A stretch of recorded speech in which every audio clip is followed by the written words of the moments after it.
A year of assassinations, MLK and Bobby Kennedy.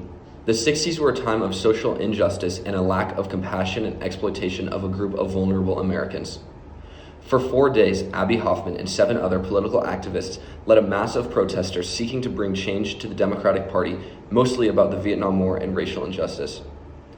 According to the National Commission of the Causes and Prevention of Violence, protesters were attacked by the police in a police-initiated riot. 600 protesters were arrested, 1,000 were injured, shedding light on the prevalence of police brutality in the United States.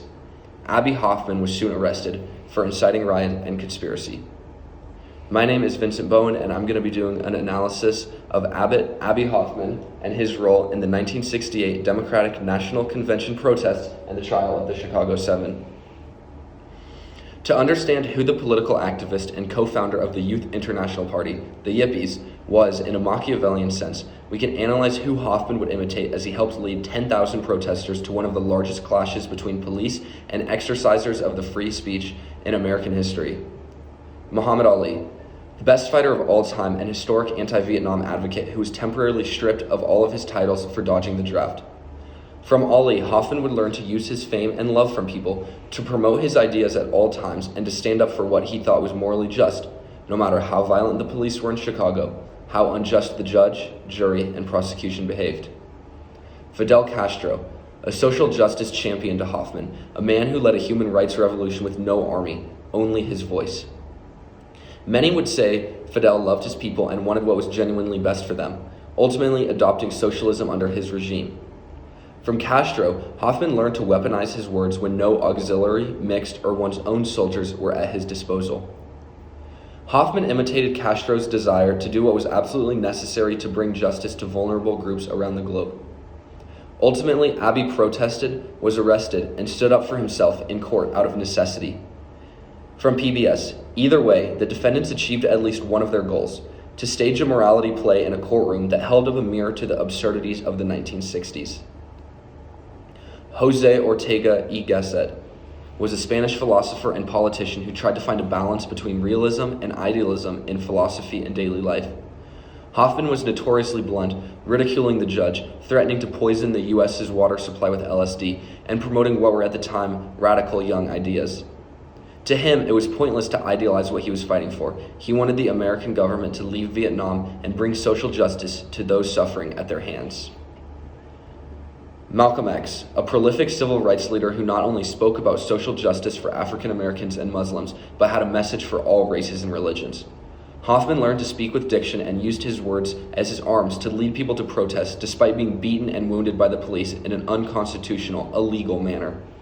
And finally, Huey Newton, the co-founder of the Black Panther Party, whose dying words were, "You can kill my body and you can take my life, but you can never kill my soul. My soul will live forever." His soul, his ideas, his followers, and the journey to social justice ran through Hoffman on the streets of Chicago in August 1968 and in the court soon after. So, did Hoffman win the battle in the protests and in the courtroom and overcome the leadership challenge? According to Machiavelli, princes must do anything necessary to win a war. In the park and in the streets, Abbie Hoffman and the group of protesters following him should have fought with more arms and more violence against the police, according to Machiavelli. They should have thrown more rocks, more punches to subdue the police in the streets. Perhaps, however, Hoffman and other protesters knew a physical war versus over 20,000 police officers armed with guns and tear gas was impossible, and the only way to win the war would be on the court floor, where words could be weaponized and symbolism could be used violently. Thus, Hoffman's inaction to fight more violently and do anything necessary to beat the police back was actually a strategic leadership success that would allow the eyes of many Americans to still view him in a positive light. In the courtroom, Hoffman thought, "I think the government is kind of trapped in the courtroom, and that the government loses whether we go to prison or not. If we win, of course, it's a tremendous victory." After realizing the defendants could no longer use traditional courtroom tactics because the jury was biased, the judge was racist, and after fellow defendant Bobby Seale asked for the trial to be delayed as his lawyer was sick or the ability to defend himself, the judge refused. Hoffman stated, "I guess when a black man demands his constitutional rights in this country, it's considered a violent act." But Bobby ended up being gagged and chained, and of course that was symbolic of what was happening to black people for 400 years. Hoffman would then wreak havoc on the court floor, interrupting the judge, blowing kisses to the jury, calling the judge Adolf Hitler, bringing a Viet Cong flag into the courtroom, and coming to court wearing a Halloween judicial robe.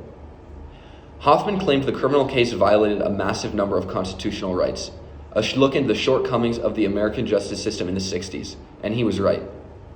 Hoffman was cited for 152 counts of contempt of court and 8 months in jail for laughing in court. But later a judge would drop many of these charges and give Hoffman no sentences or fines for the rest. Hoffman and other defendants would dramatize the trial for American television and the public eye, using the entire trial as propaganda to look into the systematic failures of the American government at the time. Hoffman was almost indifferent to if the verdict was guilty or not. He was simply arming the American people with the ability to see the atrocities committed in the courtroom, and he won that battle by a landslide.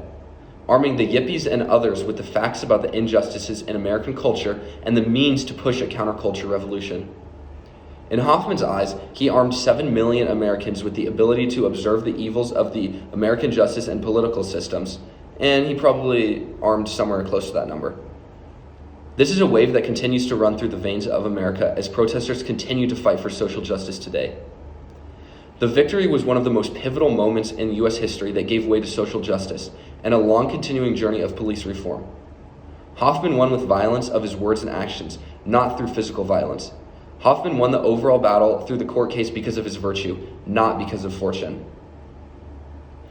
Machiavelli chalks up about 50% of a person's life to fortune and 50% to their own virtue. Hoffman had little fortune, being expelled from school, having his constitutional rights violated in court. But in August 1968, he used his own virtue to bring awareness to the injustices in American culture and government. Hoffman knew the fight would be never-ending.